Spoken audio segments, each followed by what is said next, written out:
আসসালামু আলাইকুম।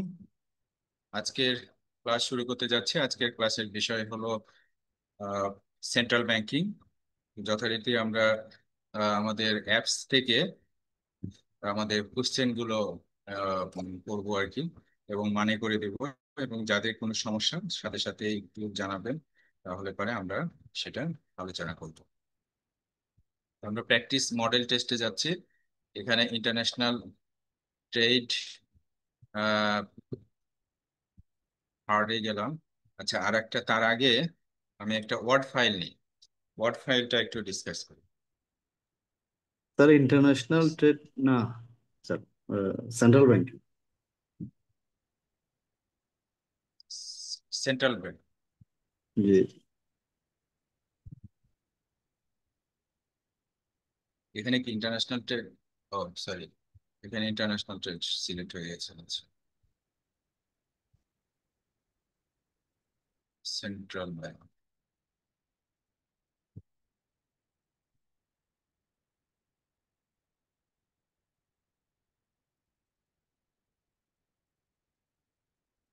যারা ক্লাস মিস করছেন তারা ভিডিও ক্লাসটা একটু দেখে নেবেন।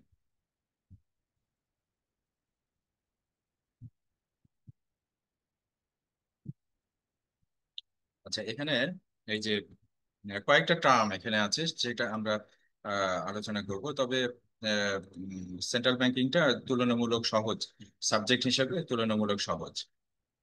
তো দেখেন, open market operation. Open market অপারেশনটা কি?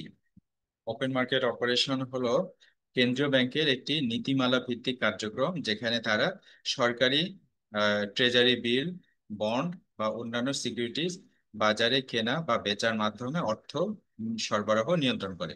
মানে আপনি আমাদের সেন্ট্রাল ব্যাংকের কাজ কিন্তু বাজারের অর্থ বা কারেন্সিটা নিয়ন্ত্রণ করা, তাই না? কারেন্সি যে সাপ্লাই, সেটাকে নিয়ন্ত্রণ করা, বাজারের অবস্থাটাকে। তো সেইটার একটা পদ্ধতি হলো ওপেন মার্কেট অপারেশন। এই ওপেন মার্কেট অপারেশনের মাধ্যমে বাজারে যে অর্থ বা কারেন্সি, সেটাকে নিয়ন্ত্রণ করে থাকে। তো সেটা কিভাবে করে? সরকারি ট্রেজারি বিল বা বন্ড বা অন্যান্য সিকিউরিটিজ কেনে বাজার থেকে কেনে অথবা বিক্রি করে। এটার উদ্দেশ্যটা কি? মূলত বাজার থেকে অর্থের সরবরাহ বা সুদের হার নিয়ন্ত্রণ করা। অর্থের সরবরাহ, লিকুইডিটিটা মানে মানে হয় কমাবে অথবা বাড়াবে, সুদের হার কমাবে অথবা বাড়াবে। এটাকে নিয়ন্ত্রণ করে। এর মাধ্যমে কেন্দ্রীয় ব্যাংকের মুদ্রানীতি বা মনিটরি পলিসিটা বাস্তবায়ন হয়। দুই ধরনের ওএমও আছে, মানে operation, open market operation. Open market অপারেশনের একটা উদ্দেশ্য হলো লিকুইডিটি বাড়ানো, আর একটা উদ্দেশ্য হলো লিকুইডিটি কমানো। তো এখন পলিসির কারণে যখন যেটা দরকার তখন সেন্ট্রাল ব্যাংক বা বাংলাদেশ ব্যাংক সেটা করে থাকে। তো এক্সপেনশনারি ওএমও মানে হলো যখন বাড়াবে, যখন লিকুইডিটির বাড়াবে, তখন কি করে? কেন্দ্রীয় ব্যাংক বাজার থেকে সিকিউরিটিজ কিনে নেয়। সিকিউরিটিজ কিনে নেওয়া মানে কি? মনে করেন একটা বন্ড কিনে নেয়। বন্ড বা বিভিন্ন কোম্পানির কাছ থেকে বন্ড বা ব্যাংকের কাছ থেকে বন্ড কিনে নেয়। তাহলে বন্ড কিনবে মানে হলো বাংলাদেশ ব্যাংক টাকা দিবে। তার মানে বাজারে টাকা চলে গেল না? বাজারে টাকা ঢোকে। এর ফলে লিকুইডিটি বাড়ে এবং বাজারে তখন লিকুইডিটিটা বেড়ে যায়, তখন কিন্তু উম, আহ, আহ, মানুষের হাতে টাকা চলে আসে। তখন কিন্তু আর মানে লোন নেওয়ার প্রবণতাটা একটু কমে। তখন তখন বাধ্য হয়ে ব্যাংকগুলো আবার সুদের হারটা কমায়, যাতে লোন নেয় মানুষ। তো ওইভাবে একটা পরোক্ষভাবে এই সিকিউরিটিজ কেনার মাধ্যমে সুদের হারটা কমছে এবং লিকুইডিটিটা বাড়ছে। আর অন্যদিকে কন্ট্রাকশনারি ওএমও, যেটা কি হয়? সংকোচন করা, মানে লিকুইডিটি কমানো অথবা সুদের হার বাড়ানো উদ্দেশ্য। কেন্দ্রীয় ব্যাংক সিকিউরিটিজ বিক্রি করে বা বন্ড বিক্রি করে, হ্যাঁ, ট্রেজারি বিল বিক্রি করে। পরে বাজারের টাকা বাজারের টাকা ব্যাংকের, মানে বাংলাদেশ ব্যাংকের কাছে চলে আসে। তখন বাজার থেকে টাকা কমে গেল, তখন লিকুইডিটিটা কমে গেল। বাজারে লিকুইডিটিটা কমে গেল, মানুষের হাতে পরোক্ষভাবে আস্তে আস্তে টাকাটা কমে গেল। তখন তখন কি, যখন কমে যাবে তখন মানুষ কি করবে? ইনভেস্টমেন্ট বা লোন নেওয়ার চেষ্টা করবে। তখন লোন, তাহলে চাহিদা, লোনের চাহিদা যখন বাড়বে, তখন সুদের হারটা আবার বাড়িয়ে দেওয়া যাবে বা বেড়ে যাবে। উদাহরণ একটা দেওয়া আছে এখানে, ধরুন বাজারে অতিরিক্ত টাকা রয়েছে, অর্থাৎ মূল্যস্ফীতি বাড়ছে, মূল্যস্ফীতিটা বাড়ছে, ইনফ্লেশন হচ্ছে। তখন বাংলাদেশ ব্যাংক 1,000 কোটি টাকা ট্রেজারি বিল বাজারে বিক্রি করলো। বাজারে বিক্রি করার মানে হলো যে 1,000 কোটি টাকা বাজার থেকে উঠে আসলো, উঠে বাংলাদেশ ব্যাংকের কাছে চলে আসলো, ভল্টে চলে আসলো। তখন ব্যাংকগুলো এই বিল কিনলো, ঠিক আছে? এই বিল কিনলো মানে টাকা বাংলাদেশ ব্যাংকে দিয়ে দিল। ব্যাংকগুলোর হাতে নগদ টাকার পরিমাণ কমে গেল, বাজারে টাকা সরবরাহ কমে গেল, ফলে মুদ্রাস্ফীতিটা নিয়ন্ত্রণে আসলো। এভাবে নিয়ন্ত্রণ করা হয়। এখানে ব্যাংকারের জন্য গুরুত্বপূর্ণ, এটা বোঝা কেন গুরুত্বপূর্ণ, এই যে তরল সম্পদের বা লিকুইডিটির অবস্থা বুঝতে ওএমও বিশ্লেষণ বা বিশ্লেষণটা গুরুত্বপূর্ণ। ঋণ দেওয়ার সিদ্ধান্ত, সুদের হার নির্ধারণ, বিনিয়োগ পরিকল্পনায় ওএমও একটা বড় ভূমিকা পালন করে। ব্যাংকগুলো নিজস্ব পোর্টফোলিও ম্যানেজমেন্টও এটি ব্যবহার করে, ঠিক আছে? পোর্টফোলিও ম্যানেজমেন্ট তো মনে আছে আপনাদের, এর বিভিন্ন রকম সম্পদ, বিভিন্ন রকম অ্যাসেট একসাথে করে। তো এই পোর্টফোলিও ম্যানেজমেন্টের মধ্যেও কিন্তু এই সিদ্ধান্তটা, এই যে ওএমওর বাংলাদেশ ব্যাংক যে কাজটা করে, ওই সিদ্ধান্তের সাথে সামঞ্জস্য রেখে বা অ্যাডজাস্টমেন্ট করে আমরা কিন্তু নিজস্ব পোর্টফোলিও ম্যানেজমেন্টটা করে থাকি। তো এটা সারসংক্ষেপ তাহলে আবার বলছি, সেটা হলো যে ওপেন মার্কেট অপারেশন হলো কেন্দ্রীয় ব্যাংকের একটি টুল। এটা কিন্তু একটা এমসিকিউ হতে পারে, যার মাধ্যমে অর্থনীতিতে মুদ্রা সরবরাহ বাড়ে। যার মাধ্যমে কি বাড়ে? মুদ্রা সরবরাহ বাড়ে। অথবা ওখানে সুদের হার নিয়ন্ত্রণ করা হয়। আর সরকারি সিকিউরিটিজ কেনা বেচার মাধ্যমে, কিসের মাধ্যমে? সরকারি সিকিউরিটিজ কেনার মাধ্যমে। এই লাইনটার মধ্যেই আপনার দেখা যাচ্ছে 5টা এমসিকিউ প্রশ্ন কিন্তু তৈরি করা যায় এই লাইনটা, ঠিক আছে? তাহলে আমরা এখন এতক্ষণ কি আলোচনা করলাম? ওপেন মার্কেট অপারেশন একটা ছোট্ট জিনিস, আমরা মোটামুটি সবাই বুঝতে পেরেছেন তো এটা? জি জি স্যার। স্যার। আচ্ছা, এবার হলো বাংলাদেশ ব্যাংকের রিস্ক ম্যানেজমেন্ট গাইডলাইন্স। বাংলাদেশ ব্যাংকের একটা রিস্ক ম্যানেজমেন্ট গাইডলাইন্স আছে, এটা সংক্ষেপে একটু আলোচনা করি। হ্যাঁ, এটা যেহেতু আমরা সেন্ট্রাল ব্যাংক নিয়ে পড়াশোনা করছি, তাই না? সেন্ট্রাল ব্যাংকের মধ্যে এটা একটা গুরুত্বপূর্ণ সাবজেক্ট, যে বাংলাদেশ ব্যাংকের রিস্ক ম্যানেজমেন্ট গাইডলাইন্সটা। ব্যাংকিং খাতে ঝুঁকি একটি স্বাভাবিক বিষয়। এই ঝুঁকিগুলো সঠিকভাবে চিহ্নিত, মূল্যায়ন ও নিয়ন্ত্রণ করার জন্য Bangladesh bank risk management guidelines প্রকাশ করেছে। এর উদ্দেশ্য হলো ব্যাংকিং খাতে স্থিতিশীলতা ও সুশাসন নিশ্চিত করা। তাহলে বাংলাদেশ ব্যাংকের রিস্ক ম্যানেজমেন্ট গাইডলাইন্স এর উদ্দেশ্য কি? ব্যাংকিং খাতে স্থিতিশীলতা ও সুশাসন নিশ্চিত করা। এটা একটা কিন্তু প্রশ্ন। আচ্ছা, ব্যাংকগুলো, এটার উদ্দেশ্য কি? ব্যাংকগুলোর ঝুঁকি চিহ্নিত করা, ঝুঁকি ব্যবস্থাপনায় কার্যকর পদ্ধতি গড়ে তোলা, ঝুঁকি নিরসনে উপযুক্ত কৌশল গ্রহণ করা, ব্যাংকিং খাতে স্থিতিশীলতা বজায় রাখা। এতগুলো উদ্দেশ্য। হুম। এখন এই যে বাংলাদেশ ব্যাংক এই যে কিছু ঝুঁকি নির্ধারণ করেছে, প্রধান 6টা ঝুঁকি। এটাকে আমরা কি বলি সংক্ষেপে? 6টা ঝুঁকিকে কোর রিস্ক বলে থাকি, না? রিস্ক। হ্যাঁ। জি স্যার। Core risk. আচ্ছা, কোর। তাহলে তাহলে এই কি কি? ক্রেডিট রিস্ক বা ঋণ ঝুঁকি। ক্রেডিট রিস্ক কি? টাকা নিয়ে টাকা দিতে পারছে না, এটাই হলো ক্রেডিট রিস্ক, তাই না? গ্রাহক ঋণ পরিশোধ করতে ব্যর্থ হলে যে ক্ষতির সম্ভাবনা, সেটা হলো ক্রেডিট রিস্ক। মার্কেট রিস্ক, বাজার ঝুঁকি। সুদের হার বা মুদ্রার হার, শেয়ার বা বন্ড মূল্যের পরিবর্তনের কারণে ক্ষতির সম্ভাবনা, মার্কেট রিস্ক। এই যে মুদ্রার হার মানে কি? Currency rate. সুদ হার হলো ইন্টারেস্ট রেট, এই আর কি। লিকুইডিটি রিস্ক বা তারল্য ঝুঁকি। ব্যাংকের কাছে পর্যাপ্ত নগদ না থাকলে তাৎক্ষণিক দায় পরিশোধের সমস্যার আশঙ্কা। তাৎক্ষণিক মানে তাহলে ব্যাংকের একটা মানে ঝুঁকি, মানে ব্যাংকের রিপুটেশন খারাপ হয়ে যেতে পারে।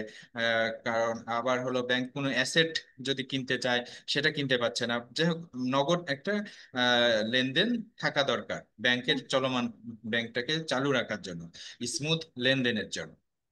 তারপরে অপারেশনাল রিস্ক, কার্যক্রমগত ঝুঁকি। অভ্যন্তরীণ ভুল, প্রতারণা বা প্রযুক্তিগত ত্রুটির কারণে ক্ষতির ঝুঁকি। মানে ভিতরে কোনো ভুল হলো, বা কোনো একটা প্রতারণা বা প্রযুক্তিগত বা আইসিটির কোনো ভুল হওয়ার কারণে যে সমস্যা, সেটা হলো অপারেশনাল রিস্ক। হঠাৎ করে ডাউনফল হয়ে যায়, তাই না? ডাউন হয়ে যায়, নেটওয়ার্ক ডাউন হয়, এই ধরনের বিষয়গুলো কিন্তু এই অপারেশনাল রিস্ক। রিপুটেশনাল রিস্ক, সুনাম ঝুঁকি। খারাপ সেবা ও বা অনৈতিক কার্যকলাপের কারণে ব্যাংকের সুনাম ক্ষুণ্ণ হওয়ার ঝুঁকি। তারপরে ইনভায়রনমেন্টাল বা ক্লাইমেট রিস্ক, পরিবেশ ও জলবায়ু ঝুঁকি, জলবায়ু পরিবর্তন বা প্রাকৃতিক দুর্যোগের কারণে ব্যাংকের সম্পদ বা গ্রাহক ক্ষতিগ্রস্ত হলে। তাহলে এই ঝুঁকিগুলো, এটা হলো আমরা পড়ছি কি বাংলাদেশ ব্যাংকের রিস্ক ম্যানেজমেন্ট গাইডলাইন্স, এর মধ্যে রিস্ক গুলো পড়লাম। এবার একটা উদাহরণ: একটি ব্যাংক যদি উচ্চ ঝুঁকিপূর্ণ গ্রাহককে বিশাল অঙ্কের ঋণ দেয় আর সেই গ্রাহক ঋণ পরিশোধ করতে ব্যর্থ হয়, তখন তা ক্রেডিট রিস্ক হয়ে দাঁড়ায়। এটা ঠেকাতে ব্যাংকে KYC, CIB report, credit scoring এবং কোলাটেরাল যাচাই করতে হয়। এসবই রিস্ক ম্যানেজমেন্টের অংশ। হ্যাঁ, ব্যাংকের জন্য এটা কেন গুরুত্বপূর্ণ? ঝুঁকি নিয়ন্ত্রণ ছাড়া টেকসই ব্যাংকিং সম্ভব না। ঋণ দেওয়ার আগে ঝুঁকি বিশ্লেষণ বাধ্যতামূলক। প্রতিটি ব্যাংকে রিস্ক ম্যানেজমেন্ট কমিটি থাকতে হয়। ব্যাসেল 3 অনুযায়ী ক্যাপিটাল এডিকুয়েসি রেশিও বজায় রাখতে ঝুঁকির হিসাব দরকার। তো মোট এখন সারসংক্ষেপ এতক্ষণ যা পড়লাম তারা এক লাইনে কি হলো: বাংলাদেশ ব্যাংকের রিস্ক ম্যানেজমেন্ট গাইডলাইন ব্যাংকগুলোকে বিভিন্ন প্রকার ঝুঁকি চিহ্নিত, বিশ্লেষণ ও নিয়ন্ত্রণে সহায়তা করে। কি করে? ঝুঁকি চিহ্নিত, বিশ্লেষণ ও নিয়ন্ত্রণে সহায়তা করে, যা ব্যাংকের নিরাপত্তা সুশাসনের জন্য অত্যন্ত গুরুত্বপূর্ণ। তাহলে আরেকটা আমরা পয়েন্ট শেষ করলাম। এর পরের পয়েন্ট হলো স্টক এক্সচেঞ্জের ডিমিউচুয়ালাইজেশন। এই জিনিসটা হলো এটা এটা পড়ার পর আপনারা বুঝতে পারবেন। ডিমিউচুয়ালাইজেশন হলো একটা প্রক্রিয়া যার মাধ্যমে স্টক এক্সচেঞ্জকে নন প্রফিট সদস্য চালিত প্রতিষ্ঠান থেকে প্রফিট চালিত কোম্পানিতে রূপান্তর করা হয়। এই প্রক্রিয়ায় মালিকানা, ব্যবস্থাপনা ও লেনদেনকারীর ভূমিকা আলাদা করা হয়। এটার উদ্দেশ্য হলো স্বচ্ছতা, জবাবদিহিতা নিশ্চিত করা, সুসংগঠিত কর্পোরেট কাঠামো তৈরি করা, বিদেশি বিনিয়োগ আকর্ষণ করা, স্টক এক্সচেঞ্জের দক্ষতা বাড়ানো। পূর্বের অবস্থা কি ছিল? স্টক এক্সচেঞ্জ ছিল একটি একটি সদস্য ভিত্তিক সংগঠন। সদস্য ভিত্তিক সংগঠন ছিল যেখানে ব্রোকাররাই ছিল মালিক, ব্যবস্থাপক ও লেনদেনকারী। এতে স্বার্থের দ্বন্দ্ব হতো। এখন এই ডিমিউচুয়ালাইজড স্ট্রাকচারে কি হচ্ছে: স্টক এক্সচেঞ্জ একটি কর্পোরেট কোম্পানি যেটার মালিকানা শেয়ার হোল্ডারদের হাতে, পরিচালনা করে স্বাধীন পরিচালকগণ। এটা 2013 সালে বাংলাদেশ ঢাকা স্টক এক্সচেঞ্জ এবং চিটাগাং স্টক এক্সচেঞ্জ সিএসি এবং ডিএসি কে ডিমিউচুয়ালাইজ করা হয়। এরপর ডিএসি একটি পাবলিক লিমিটেড কোম্পানি হয়। 2018 সালে চীনের সেনজেন ও সাংহাই স্টক এক্সচেঞ্জ ডিএসি তে স্ট্র্যাটেজিক পার্টনার হয়ে অংশ নেয়। যাই হোক, ওরা এখানে হয়তো কোনো কাজ করে, এই তথ্যটা পেয়েছি। এখন ডিমিউচুয়ালাইজেশন নিয়ে একটা প্রশ্ন আছে, ওইটার কারণে আমি এই নোটটা এখানে দিলাম। হুম। তাহলে সংক্ষেপে কি: ডিমিউচুয়ালাইজেশন হলো এমন একটি রূপান্তর প্রক্রিয়া যা স্টক এক্সচেঞ্জকে একটি স্বচ্ছ, লাভজনক ও পেশাদার কোম্পানিতে পরিণত করে। এতে স্বার্থের দ্বন্দ্ব কমে এবং বাজারের আস্থা বাড়ে। আমরা একটা নোট কমপ্লিট করলাম, মোটামুটি ছোট। আহ এটা মোটামুটি অন্যান্য সাবজেক্টের চেয়ে তুলনামূলক একটু সহজ, আপনাদের কাছে খুব একটা কঠিন মনে হওয়ার কথা না, যেহেতু ব্যাংক আপনাদের মানে এক্সপিরিয়েন্স থেকে এটা বুঝতে পারার কথা। তো প্রথম প্রশ্ন: what role does central bank play in the foreign exchange market? Foreign exchange মার্কেটে সেন্ট্রাল ব্যাংক কি ভূমিকা পালন করে? Manages foreign reserves. প্রথম যে ভূমিকা পালন করে, ফরেন রিজার্ভটা সংগ্রহ করে। মানে রিজার্ভ গুলো, ফরেন কারেন্সির রিজার্ভটা কার কাছে থাকে? সেন্ট্রাল ব্যাংকের কাছে থাকে।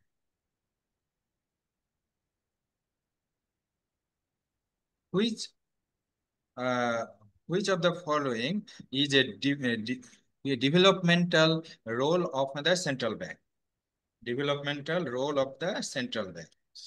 নিচের কোনটা developmental role of the central bank? Central ব্যাংকের ডেভেলপমেন্টাল রোল মানে উন্নয়ন করার একটা রোল বা ভূমিকা।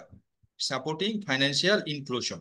Supporting financial inclusion, financial inclusion মানে বিভিন্ন জায়গায় মানুষের কাছে ব্যাংকিংটা পৌঁছে দেওয়া। এটা হলো সাপোর্টিং, সাপোর্ট করা, এবং ফাইন্যান্সিয়াল ইনক্লুশন মানে মানুষকে ব্যাংকের দিকে ধাবিত করা বা ব্যাংকের সাথে সংযুক্ত করা। এইটা which is a qualitative method of credit control used by the central bank. Central bank এর ক্রেডিট কন্ট্রোলের কোয়ালিটেটিভ মেথড কি কোনটা? Credit rationing. ক্রেডিটকে রেশনিং করা মানে হলো লিমিটেড করা। হুম। ক্রেডিটকে লিমিটেড করা কিভাবে? মনে করেন যে এরকম যে এত টাকার বেশি দিতে পারবে না, এরকম একটা লিমিট করা বা কোনো সার্কুলার করা, ঠিক আছে, লিমিটেশন করে দিই। এটার মাধ্যমে কি হয়, ক্রেডিট কন্ট্রোল করা হয়।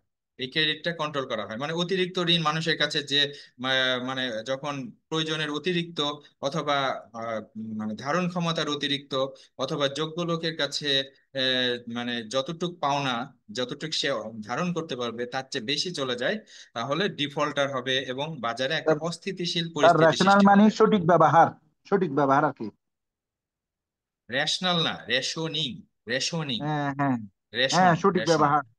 হ্যাঁ, হ্যাঁ, ক্রেডিটের মানে সঠিক ব্যবহার। লিমিটেড, মানে সঠিক ব্যবহার মানে হলো কি যে এটা, হ্যাঁ সঠিক ব্যবহারও বলতে পারেন। মানে হলো লিমিটেড করে দেওয়া, একটা নির্দিষ্ট করে দেওয়া, ঠিক আছে। মানে মানে হলো এটা হলো আহ যতটুক দরকার ততটুক করে দেওয়া, ঠিক আছে, প্রয়োজন অনুযায়ী নির্দিষ্ট করে দেওয়া। ক্রেডিট রেশনিং হলো প্রয়োজন অনুযায়ী নির্দিষ্ট করে দেওয়া, ঠিক আছে।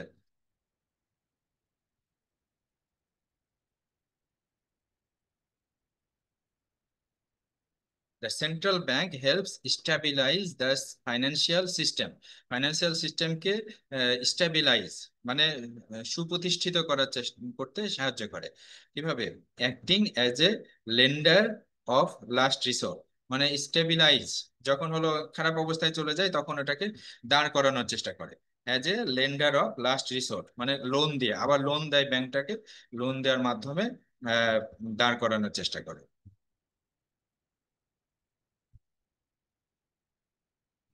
When the central bank sells government securities in the open market, যখন ওপেন মার্কেটে গভর্নমেন্ট সিকিউরিটিজ বিক্রি করে তখন এটার উদ্দেশ্য কি হয়?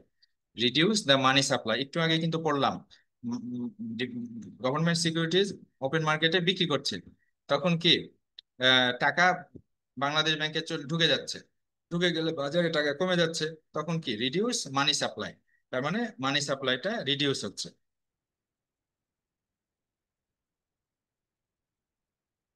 Which component of Camels focuses on a bank's ability to meet its financial obligation?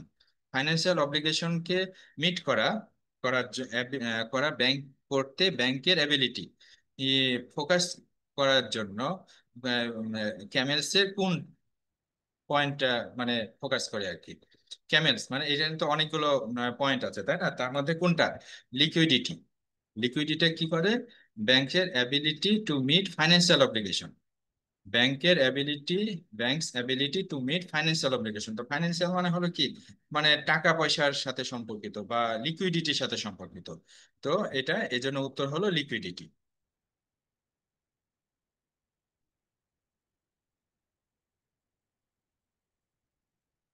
What is the main objective of open market operations? Open market অপারেশনের মেইন অবজেক্টিভটা কি? আমরা একটু আগে পড়লাম তাই না, control inflation and liquidity. Inflation এবং লিকুইডিটিটাকে কন্ট্রোল করা এটার উদ্দেশ্য।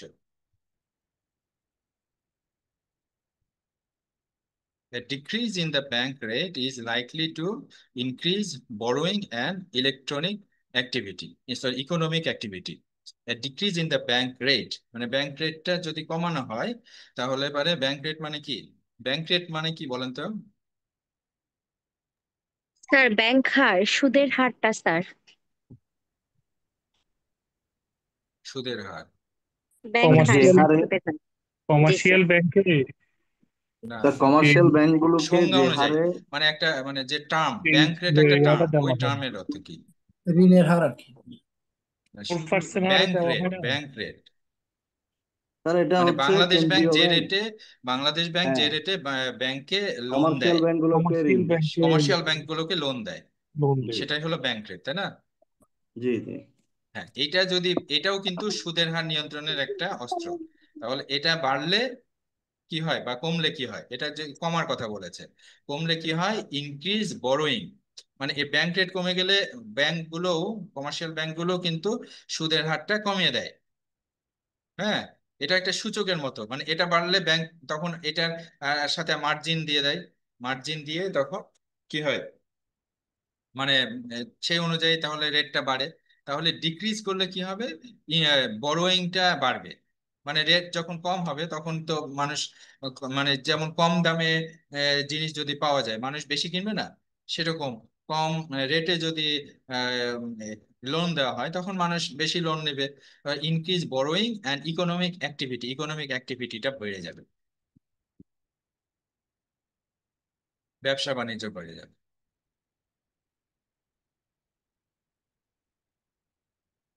In Camille's rating, what does sensitivity to market risk evaluate?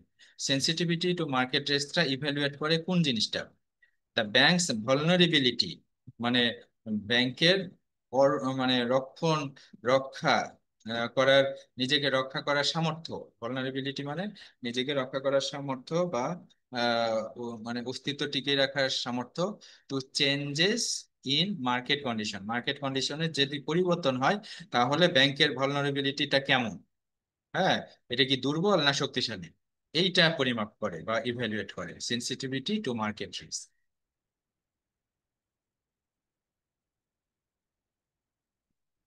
What is the effect of selling government securities on the economy? ইকোনমিতে মানে গভর্নমেন্ট সিকিউরিটিজটা সেল করার ইফেক্টটা কি? যখন গভর্নমেন্ট সেল করবে মানে তখন কি, একটু আগে বলা হলো যে টাকা ঢুকে যাবে, তাই না? তাহলে ডিক্রিজ লিকুইডিটি, একই প্রশ্ন ঘুরিয়ে ফিরিয়ে, তাই না? Which method of credit control is considered a direct method? Credit কন্ট্রোলের কোন মেথডটা হলো ডিরেক্ট মেথড? এই যে ওপেন মার্কেট অপারেশনটা হলো ডিরেক্ট মেথড, কারণ ডিরেক্ট বাজারে হস্তক্ষেপের মাধ্যমে নিয়ন্ত্রণ করছে, ক্রেডিট কন্ট্রোল করছে, সেটা হলো এই জন্য ডিরেক্ট মেথড। prudential regulations আর এইম, prudential regulations মানে বিচক্ষণ, prudential মানে prudent মানে বিচক্ষণ, তাহলে বিচক্ষণতা মানে রেগুলেশনসটা কি কি এম করে আর কি, কোনটার লক্ষ্যে কাজ করে? Insuring ensuring the financial health of banks, ব্যাংকের ফাইন্যান্সিয়াল হেলথটাকে নিশ্চিত করতে এই prudential regulations-টা কাজ করে। Which regulation ensures that banks have enough liquidity to meet obligations? কোন রেগুলেশনস ইনশিওর করে, নিশ্চিত করে যে ব্যাংকের যথেষ্ট পরিমাণ লিকুইডিটি আছে টু মিট অব্লিগেশন, যে কোনো চাহিদা অনুযায়ী সে মানে প্রয়োজন মেটাতে পারবে, সেটা হলো liquidity রিকোয়ারমেন্টসটা।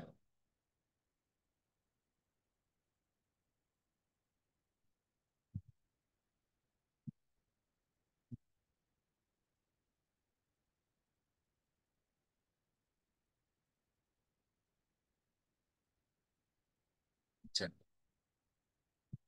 which component of the regulatory sorry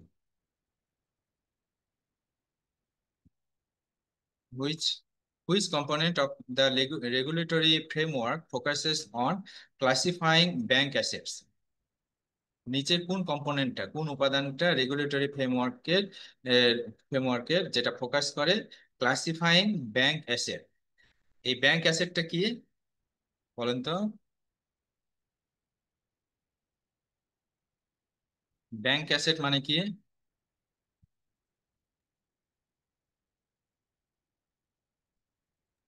hot gas নাকি sir?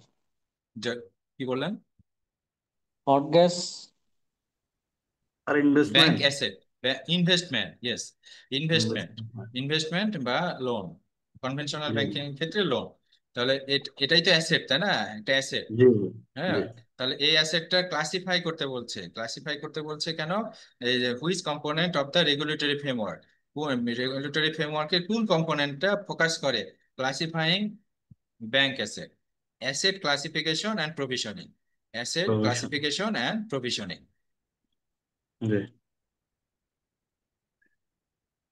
Corporate governance standards, corporate governance standard এটা একটা term, corporate governance standard set set by মানে তৈরি করা, বাই বাই কার, দ্য সেন্ট্রাল ব্যাংকের দ্বারা তৈরি করা বা সেট করা, এই যে corporate governance standards.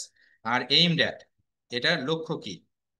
Enhancing accountability মানে জবাবদিহিতা, অ্যান্ড ইন্টারনাল কন্ট্রোল এবং ভিতরের অভ্যন্তরীণ নিয়ন্ত্রণ বৃদ্ধি করা। ইনহ্যান্স মানে বৃদ্ধি করা, enhancing accountability and internal controls. এটা কার উদ্দেশ্য? কর্পোরেট গভর্নেন্স স্ট্যান্ডার্ডের উদ্দেশ্য, যেটা সেন্ট্রাল ব্যাংক সেট করে।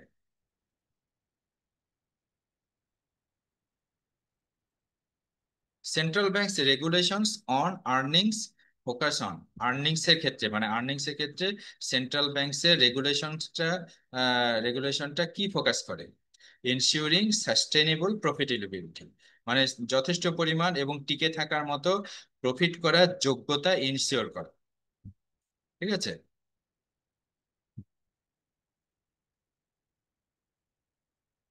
Which Basel norms are being implemented in Bangladesh to improve risk management? Risk ম্যানেজমেন্টটা ইমপ্রুভ করার জন্য বাংলাদেশে কোন নর্মসটা ইমপ্লিমেন্ট করা হয়েছে বা হচ্ছে আর কি?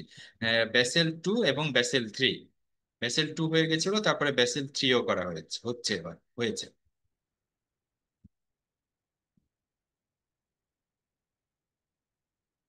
নন ব্যাংকিং ফাইন্যান্সিয়াল ইনস্টিটিউশনস, যেটাকে সংক্ষেপে বলে এনবিএফআই রিফর্মস, মানে এটা রিফর্ম করা, যেটা রিফর্মটা ইনক্লুড করে কিসে? Enhancing regulatory oversight. Regulatory oversight মানে রেগুলেট এই নিয়ন্ত্রণকে আবার ওই যে অনেকটা অডিট করার মতো, এগুলো ওভারসাইটটা বৃদ্ধি করা, মানে রেগুলেশনটা বৃদ্ধি করা। এইগুলোর উপরে নন ব্যাংকিং ফাইন্যান্সিয়াল ইনস্টিটিউশনের ওপর রেগুলেশনটা বৃদ্ধি করা, মানে নিয়ন্ত্রণটা বৃদ্ধি করা। The purpose of asset liability management, asset liability management guidelines এর ইজ, উদ্দেশ্যটা কি? উদ্দেশ্য হলো manage liquidity and interest rate risk. এই যে লিকুইডিটি ম্যানেজ করা এবং ইন্টারেস্ট রেটের যে রিস্ক আছে, মানে ইন্টারেস্ট রেট কম বেশি হওয়ার কারণে যে রিস্ক, এবং লিকুইডিটিটা ম্যানেজ করা, এটাই হলো অ্যাসেট লাইবিলিটি ম্যানেজমেন্টের উদ্দেশ্য, গাইডলাইনের উদ্দেশ্য। Which of the following is a key focus of banking sector automation reforms? Banking sector automation যে করা হচ্ছে বা করার চেষ্টা করা হয়েছে বা অলরেডি হয়ে গেছে, সেটার কি ফোকাসটা কোথায়? ইমপ্রুভিং, মানে উন্নত করা, অপারেশনাল এফিসিয়েন্সি মানে আমাদের কাজকর্মের দক্ষতা বাড়ানো, কার্যকারিতা বাড়ানো, এবং সার্ভিসটা বাড়ানো বা কাস্টমার সার্ভিসের কোয়ালিটিটা বাড়ানো। The profit from sukuk is derived from, সুকুকের প্রফিটটা আসে কোথায় থেকে? সুকুকটা এর আগেও পড়েছি, আন্ডারলাইনিং এটার নিচে বা এটার সাথে যে অ্যাসেট থাকে সেটার পারফরমেন্সের উপর, মানে এখান থেকে যে অ্যাসেট থাকে, অ্যাসেটের থেকে যে ইনকাম হয় সেটার উপর সুকুকের প্রফিটটা নির্ভর করে। Which Islamic finance product, কোন ইসলামিক ফাইন্যান্স প্রোডাক্ট ইনভলভ থাকে পুলিং ফান্ডস, একসাথে ফান্ড জড়ো করা? পুলিং ফান্ডস মানে একসাথে ফান্ড জড়ো করা টু প্রোটেক্ট এগেনস্ট লসেস, কোনো লস হলে সেটাকে মানে ইন্স্যুরেন্সের মতো আর কি দেওয়া, সেটা হলো Takaful.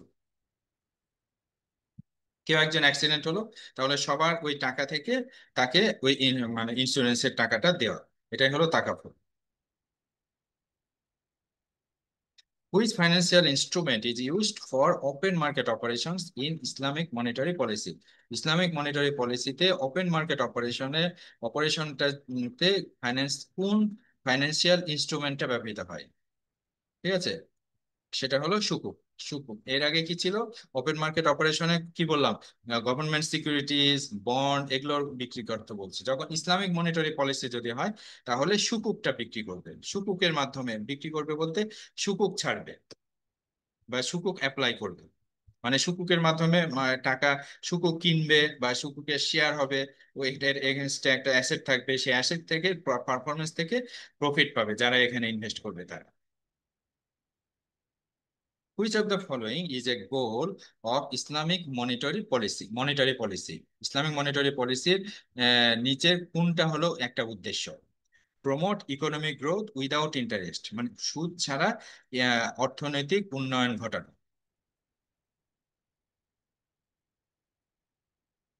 In Islamic monetary policy profit sharing রেশিওটা ব্যবহৃত হয়। ইসলামিক মনিটারি পলিসিতে প্রফিট শেয়ারিং রেশিওটা ব্যবহৃত হয় কিসের জন্য? To influence liquidity in the economy. এই এই ইকোনমিতে লিকুইডিটিটাকে ইনফ্লুয়েন্স করার জন্য প্রফিট শেয়ারিং এর মাধ্যমে লিকুইডিটিকে ইকোনমিতে ইনফ্লুয়েন্স করা হচ্ছে বা করা হয়। আচ্ছা, আমরা হার্ডটা শেষ করলাম। হ্যাঁ, আমরা মোটামুটি তাহলে মানে মূল জিসটা কিন্তু যে আলোচনা সেন্ট্রাল ব্যাংকিং সেটা কিন্তু হয়ে গেছে। এখন ইজিটা আপনারা নিজেরাই পারবেন, মিডিয়ামটাও পেরে যাবেন। এরপরেও যদি কোনো সমস্যা হয় আমাকে একটু আহ বলবেন বা আমার সাথে ডিসকাস করবেন গ্রুপে। হুম।